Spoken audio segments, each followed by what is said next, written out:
Ladies and gentlemen, welcome back to Podcast Juice. My name is Michael Dean, and joining me today, of course, I suppose you can see who's joining me today, because unlike normally, we're not doing audio, we're doing video. So joining me today, we're going to do ladies first. We have Jackie Thompson on the line. Jackie, how are you? I'm good. How are you? I'm doing Mr. great. Dean? Mr. Dean? Hey, Jackie, thank you so much for coming on. Now, Jackie's been on the show many times before, a friend of the show. She is one of the co-founders of the PRN Alumni. And before we go any further, for those who don't know, Jackie, can you tell us a little bit about what is the PRN Alumni? Yeah, so it's the PRN Alumni Foundation. We formed a 501c3 back in 2017. After Prince passed, we had a get together that November 2016 and to celebrate his life. And there was just pretty much a love fest. Like 300 people showed up for it, and it was a pretty spectacular evening. And from that, it really we had created some merchandise to help John Blackwell and Michael Van Huffel and some, and it went so well. It was like this light bulb came on when we left that we really need to keep, Prince's legacy alive in the philanthropic world. So we set out to do it, formed it in 2017. By the end of 2017, we were officially a 501c3. And so we've been doing events, and our mission is to really carry on his legacy.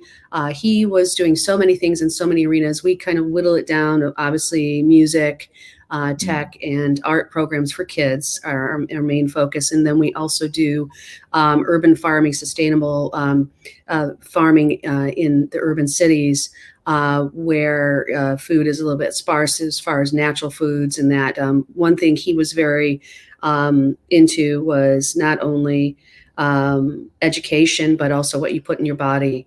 It all ties together to get you into a higher frequency and for that. So that's what we set out to do. We're doing that. We've been doing tons of events, raising money, doing panels with a lot of the PRN alumni. And we have a new exciting new partnership that we've just come in. That's why we're on to talk about it. Yes, and y'all say y'all on because y'all family. So anytime Jackie called me up, okay, cool. We got something going on. I'll say no more. You're there. So also a gentleman who I would actually call a mentor, who I definitely soak up so much game and information from him over the years.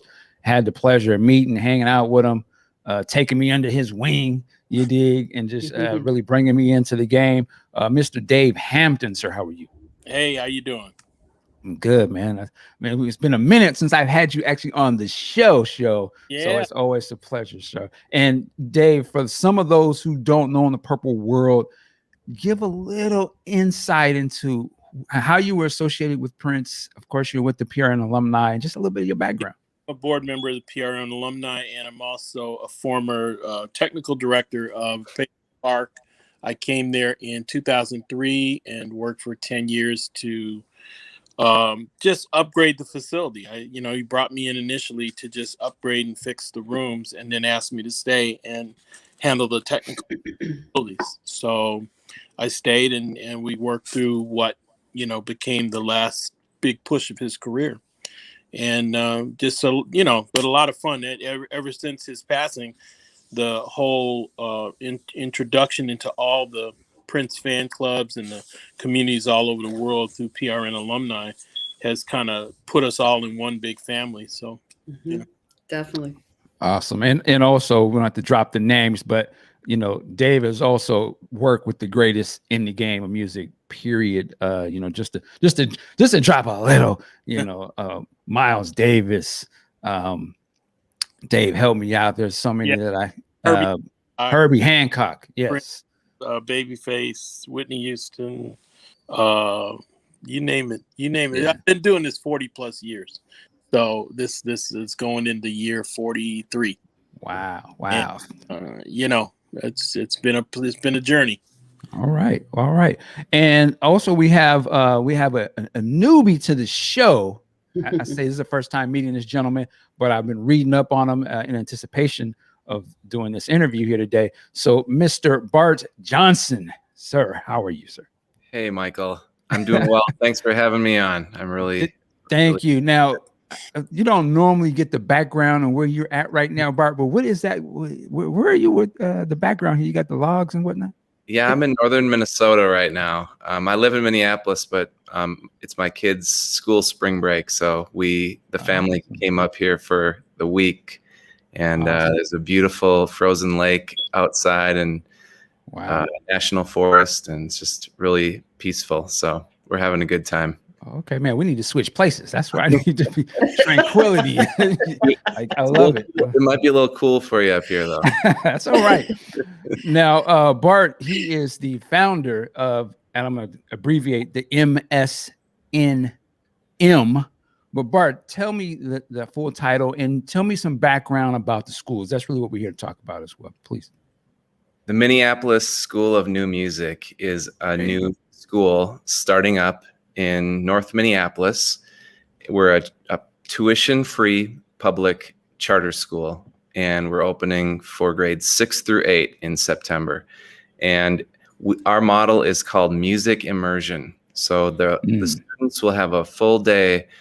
If they're not playing music, what they're studying in their classes will be steeped in music. So we've got a rigorous course of study, and within those classes, there's a lot of touch points where music is involved. So if you think about the humanities, where history, literature, music, art, other social sciences, they're all linked together, and music is the thread that is influenced by those things and influences those other things too as we go through history. So that's sort of the way that music can be interspersed in all the other subjects when they're not actually playing music, which they will be doing every day. Now, there's a lot of things I want to ask you about that, but just what was it that got you to be passionate enough to, you along with other people, put the school together? Like what draw you to that?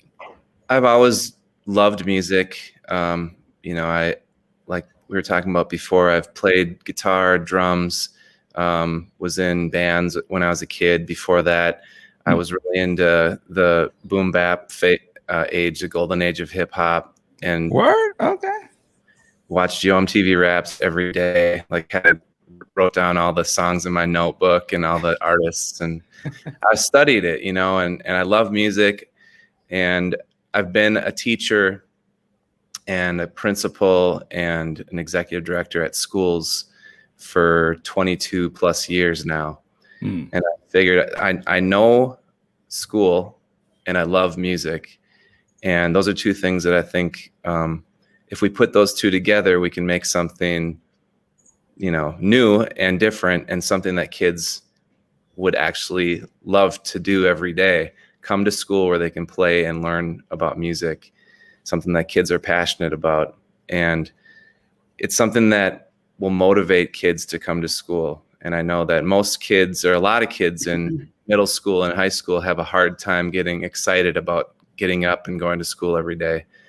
And this is something, I think, the prospect of learning about music, making music with your friends, and being able to write songs, record songs, and then turn around and play those songs for your friends.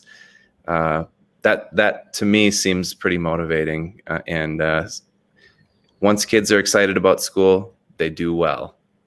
So, yeah, definitely. And and just the whole thing of the arts and music in school. I remember, a while back when I was in school, there were opportunities to, learn different instruments, get in a band class and that thing. And sometimes they almost felt like you kind of had to already know a little bit to get into it. Almost seemed a little intimidating, a little bit.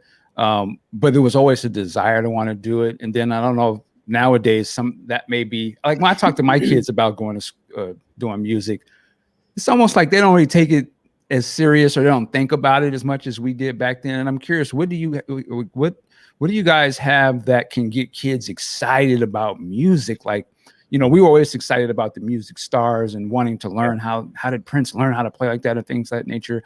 Well, what are some of the challenges that you could see, to get kids to be like, excited about music and for them to understand the power of music?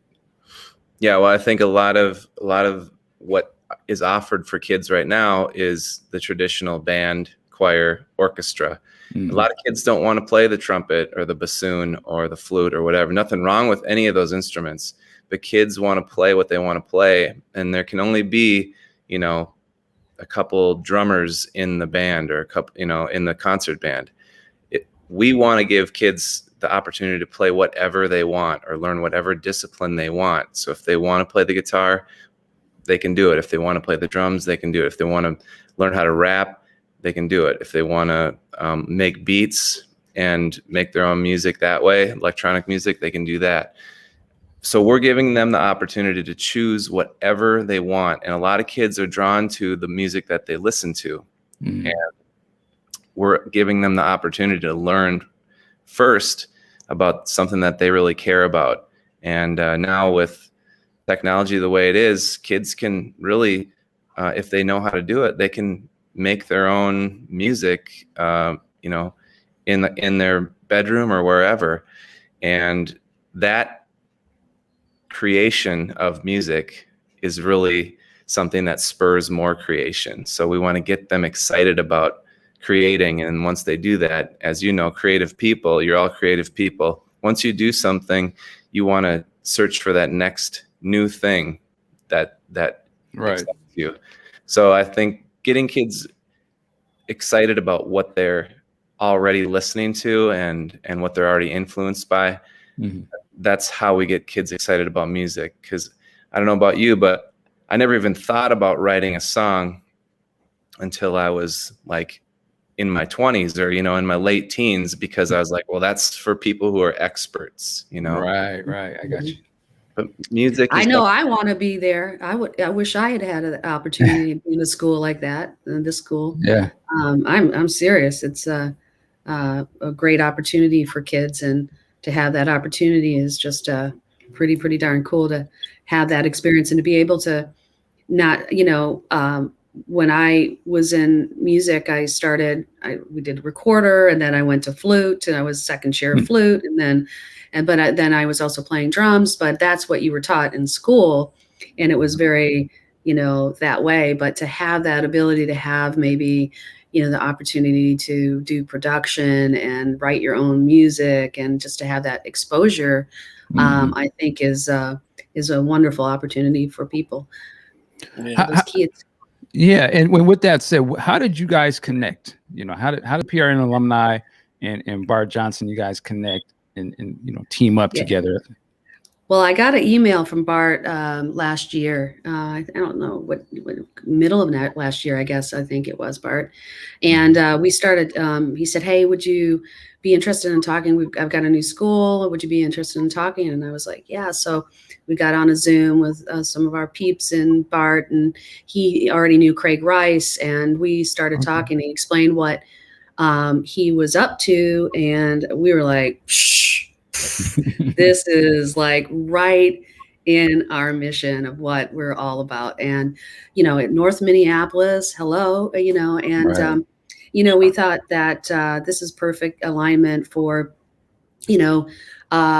really what we think Prince would dig. I always say, I don't say what Prince thinks or would want or whatever, but from his actions and what he's chosen for what he did, this is very right up the alley of that. So we're so excited to be involved in this and to really start the next steps of the foundation. This was always in our plan to move that forward in our mission, and what better opportunity, for this. And with that said, I want to make sure people are aware that the website is up, as we're spotlighting here. And we also are pushing, we want to get people to go onto this website and to help donate yes. To the cause here. And Absolutely. It looks like you guys are already like on your way to blowing past expectations. Yes, we're so excited. So we got to keep it going. And there's some really cool, if you go scroll up, there's some really cool actionable things. So for $10, and there's just different things that you can really see what your money's going to go to. And then I also, if you donate over $100, with that donation, you're going to get a supporter pin that you can see to the right there. There's a pin, a membership pin for that. Wow. So Okay. appreciation. So yeah. And when is the school? Where's the things at with the school now, Bart? Is the school open? Or are you getting ready to open this coming academic year? We plan to open in September, and we'll open with about 100 students total in grades 6 through 8. And then as we go, we'll add a year each year. The 8th graders will move up to 9th grade, then we'll add more 6th graders. And we'll do that every year until we hit grade 12. So it'll eventually be grades 6 through 12, and we'll have about 350 students at our carrying capacity. So we're getting this building ready. You can see a mock-up of the building the way we hope it to be at some point. Kind of looks like that right now, but we're still working on the outside.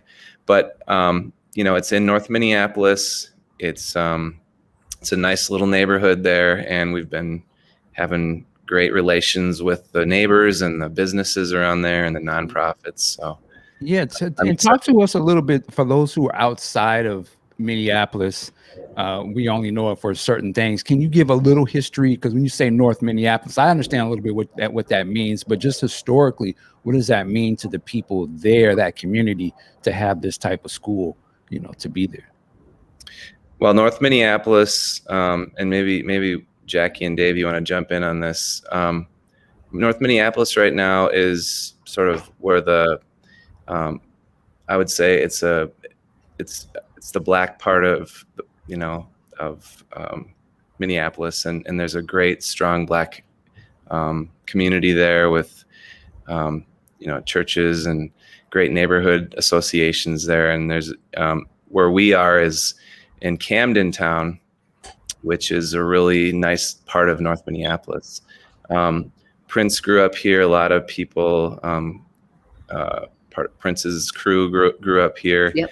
And it's a great neighborhood. And what we saw was a lot of talent and genius in the kids in this neighborhood, and we felt like they could use an opportunity for free arts education, and we wanted to provide that for them and really amplify and bring their genius out to the world. So that's what we want to do, and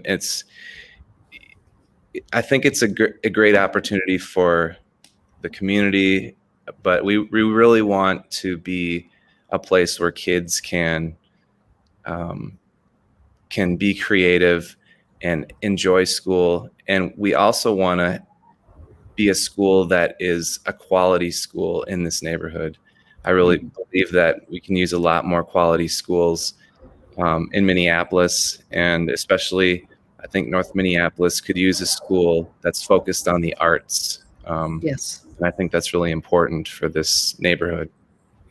And just so I'm clear, I want everybody to understand this school will be free to the students, right? Like that is a major thing. And you said about 300 students. Yeah. It's a charter school. It's a tuition-free public school, and we get funded pretty much the same as a traditional public school, with a few exceptions. But we have a lot different way of seeing what education can be, and so that's why we got our charter. Our charter says that you're going to do things differently, and we believe that this will work with kids. So we believe music immersion will be a way that kids can be successful and love school. And I love that. Go ahead. I love that the concept. Sorry, Michael.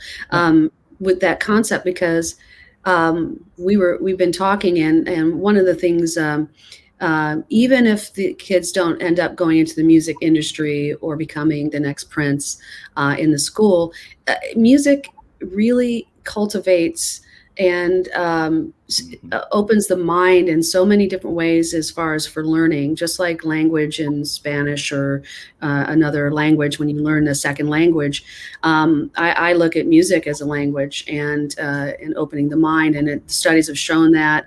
And so I just love what Bart has been saying, and just, bringing really good citizens into the next phase of their life when they leave. And I think that's so important. And to have a music in it, I just think we were missing the boat. We're missing in the public schools the lack of focus on arts and creativeness. I just really think we're blowing it, and we're so focused on being this core about this, and I just think the other things help spur those mathematics on, and English on, and creative writing, and so that's just I really believe that. Yeah, so I love it. It's good too, because it's part of able to actually, for us, being able to help also plug in the Prince story to another generation, because Absolutely. as the generations move forward, the Prince effect on the Minneapolis music scene is huge, but they never know it if it's not kind of brought into their educational upbringing, as to, you're in this can happen right here in this where you're at. It's real important that we always have a tie-in that helps us allow to tell the story of the music, the people, because there's still people in and around the Minnesota music community who are still in Minnesota and are birthed out of that story as well. Absolutely. Yeah. And Bart, I would imagine I saw some of the people that are a part of the school. Was it a young lady named Sophia, I believe, the DJ? Yeah. So, I mean, I think she's a musician in the music industry. Will you be able to have people to actually come and put hands on with the kids in terms of, be there with them and instruction like that? Yeah. She's Sophia Eris is her name. She's the touring DJ for Lizzo. Okay. And they're good friends. And she's been really active with the school. She's opening her own music venue with women and BIPOC folks around the Minneapolis area, and that's going to be really cool. And then Jeff Bailey is also another really great musician, and he is the director of the certificate program at Hamlin University for music production. Oh, wow. So he's, so what we want to do is we want to bring musicians and people from the community in, and we really believe that the majority of our recruits so far are Black kids, and we really want them to see mentors that look like them, that are being successful in different walks of life, and that's really important. So we've got that as part of our mission, and I think that's really important as we move forward. That's one of our goals with the alumni, is also, Michael, that we're going to bring in our alumni, when we into the classrooms to do, speaking in the classroom or online. We could have anyone come on and chat about it. And it doesn't have to be necessarily musicians too. It would be great for the kids to see behind the scenes that music is a business if they're going into it, from PR to label to, engineering, if they want to get into the engineering side of it. So, we could have Susan Rogers on, talking, and, that's our goal. And that's our one of the alignments we want to create with Bart, along with raising funds that we're doing right now to help. Yeah. And I'm glad you kind of went into the curriculum thing, because I got a couple questions. I'm curious. So, of course, talk about teaching them music, the art of production and things of that nature. Would there also be like a business sort of conversation, the importance of ownership and masters and things of that nature? Yes. And as we go up through the grades, we get more sophisticated in terms of looking outward and saying, okay, so we've made music now for 6-7 years. And what are we going to do with this? So toward the end of their career, they're going to be putting out their own records, productions. They're going to be doing the publication of their own music. They're going to be advertising. They're going to be doing media. They're going to be doing all the things that Jackie knows about as I'll be there to help if you want. part of the music Definitely. business. And that's another facet where kids can say, this is really where I think I do my best work here. I love music, but this is how I think I can contribute in the best way. So we want to open all that up to kids. The other thing is that when they have to do all those different things, they get to see in an authentic way what it's like to be an adult, to be a musician, to be a business person. And there's a lot of different skills that you learn when you're when you're trying to market yourself and working with other people, doing video and makeup and engineering, production, all that stuff. It's a lot of really useful real world skills that kids can learn. Yeah, because we always see the end result stuff. We always just see the artists doing their thing, but we don't normally get to see all the other people that it takes to present us this finished, body of work. And that's why one thing I love about the PRN alumni is it sort of like lifted the veil. Like, here was the person that was in the studio. Here's the person who did makeup and all these different things that I wish we'd have known when we was kids. Like, wow, there was so many other things that we could have been, aside from just the person who's doing the dancing. Like, we love to be the entertainers, but it'd be great if we had, like you had 300 kids who understood, like, this is a business. And like, you can also not just be the rapper or whatever, but you could be the manager or, you know what I mean? Like, there's so many other avenues for them to get into. So that's what excites me about hearing about this. This is amazing. Yeah. And just to be clear, so we are PRN alumni is taking donations on behalf of the school. Is that correct terminology? Correct. Yes, absolutely. Yeah. We are collaborating and doing a fundraiser. You can go to the link, which is the prnalumni.org, and right from there on the homepage, and you can click on that and go right to that landing page to donate. And find out more about the school itself, and check out what they're up to. And you can connect directly with Bart there, from, clicking onto the school and finding out more about what they're doing. I just know that I am so excited about this. And it's just exactly alignment with my passion, too. So it's like, I'm like, ooh, this is, I get chills thinking about it. And I just love kids, and I love the thought of them being inspired. And if we can just help in some way, and, so the school needs extra funds. These funds are going to go to things that are practical for the school, including marketing. And Dave is shepherding, helping bring in other equipment into the school, and we'll be helping that, along with, as I said before, aligning, bringing in people like you said, Michael, that unveil what really happens with the artists. A lot of the kids just think it's just glamorous stuff. I mean, and it takes a team. It's not one person, and it's all, and it takes a team to really make it work and move. So to be able to have the people that have been in the industry a long time talk to them, I think will be really fruitful. Awesome. Dave, you got to give us some words, man. What does this mean for us? Oh, this is huge. The fact that education is redressing itself as we speak, and this is the new way. You're going to see more and more of this. So it's really important that we see how the arts and other things are blended into a focus in education, and the face of education, and how we go about making kids aware of just these other things that exist and the other side of their brain that they can develop at the same time. It's crucial.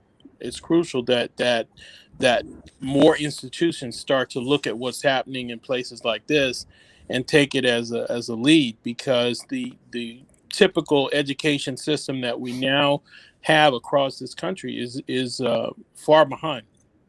And I'm involved in this project as well as other schools and other educational projects across the country, and that's the biggest thing we've been seeing, is that there is a change in the need for us to break down things and create an experiential learning place, create a place where they can have full focus, but they're full control of it, not this super competitive classroom environment necessarily, but something that stresses their independent grasp of the knowledge that's put before them, and they don't get caught up in the wrong things too early. And this school answers all of those questions, you know. Wow. Okay. And let me just a plea to my listeners. Y'all already know, y'all see me, I'm a family man. I don't shy away from that, but we always talk about what we're going to do for the kids or how we're going to make things better. And as Dave said, where we're at right now in this country, I don't even have to say it. So instead of us doing a lot of lip service about what we want to do and stuff, here's an opportunity for real, where we can actually make a change in some kids' life. Like for a lot of us, we didn't have opportunities like this. Now we're in a different place where we can contribute to things. This is an easy thing to give to that's going to impact 300 kids' lives. So I'm making a plea to y'all, stop playing. We need to go ahead and put money on the books and get this thing popping, because this is what we be talking about. So, you know, we got to do what we do. So I'm just going to keep that at 100. Excellent. Yeah. With that said, Bart, sir, listen, when I come down there, next time I come in your neck of the wood, hopefully that I can have an invitation to come and check out the school, man, and just see all the great stuff you're doing. It'd be a blessing to see that. We would love to have you, Michael. Anytime. All right. Any last words before we wrap things up? Anything I forgot? Make sure Michael, thank you so much, man, for having us on. Really appreciate this. This is important stuff that we're doing, and I always appreciate you having us on and supporting, and look forward to some panels again and you doing some moderation again. Absolutely, my pleasure. What's the Bart? Tell me the website for the school again, please. The website. Put him on the spot. I'm sorry. Website for the school is mplsmusic.org. Awesome. mplsmusic.org. All right. And Jackie, PRN Alumni website? Yep, prnalumni.org. And that is where the link is where you can donate. All right. Ladies and gentlemen, hit these people up when you get off the show. Don't wait. Do it immediately. And like I always say, work it like a job. We'll see you next time. Peace.